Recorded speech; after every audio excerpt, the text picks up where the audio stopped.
السلام علیکم۔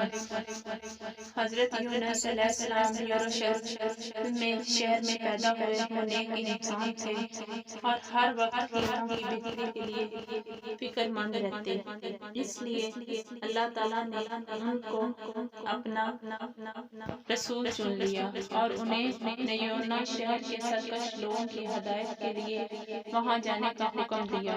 نیونا شہر پہنچ کر حضرت یونس علیہ السلام کا پیغام لوگوں تک پہنچاتے رہے۔ جب بھی حضرت یونس علیہ السلام ان لوگوں کو سمجھاتے وہ لوگ ان کی بات نہ سنتے۔ حضرت یونس علیہ السلام نے ان کو بار بار سمجھایا، برے کام چھوڑ کر نیک کام کرو اور اللہ تعالیٰ کے عذاب سے ڈرو۔ لیکن ان نافرمانوں نے اپنے طریقے نہ بدلے تو حضرت یونس علیہ السلام نے ان سے بالکل ہی مایوس ہو گئے۔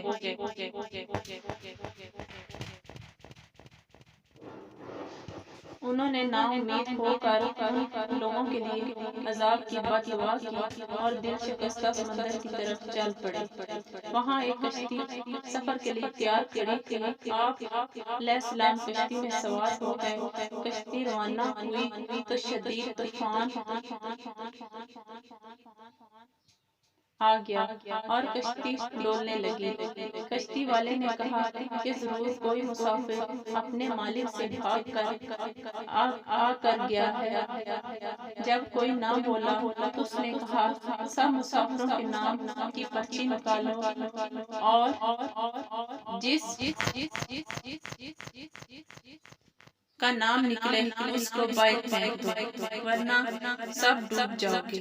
3 دفعہ قرآن اندازی میں بار بار حضرت یونس علیہ السلام کا نام نکلا تو آپ نے سوچا میں بھی تو اللہ تعالیٰ کے حکم کے بغیر نیونا بستی چھوڑ کر نکل آیا ہوں۔ یہ سوچ کر حضرت یونس علیہ السلام نے سمندر میں چھلانگ لگا دی۔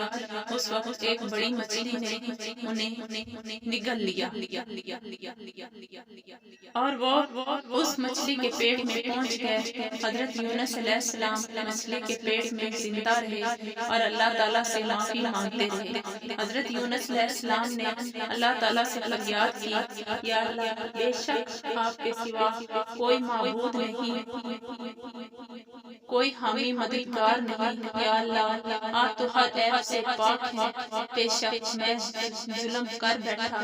اللہ تعالیٰ نے حضرت یونس علیہ السلام کی دعا قبول کر لی اور اللہ تعالیٰ نے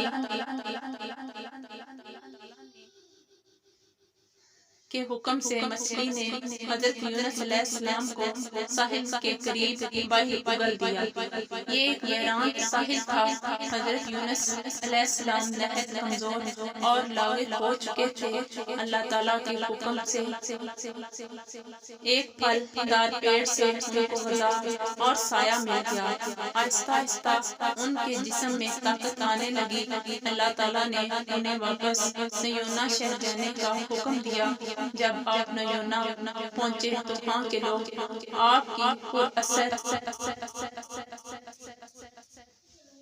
تعلیمات کی وجہ سے اللہ تعالیٰ پر ایمان لا چکے تھے، جس پر حضرت یونس علیہ السلام نے اللہ کا شکر ادا کیا اور انہیں اللہ کے دین کی تعلیم دینے لگے۔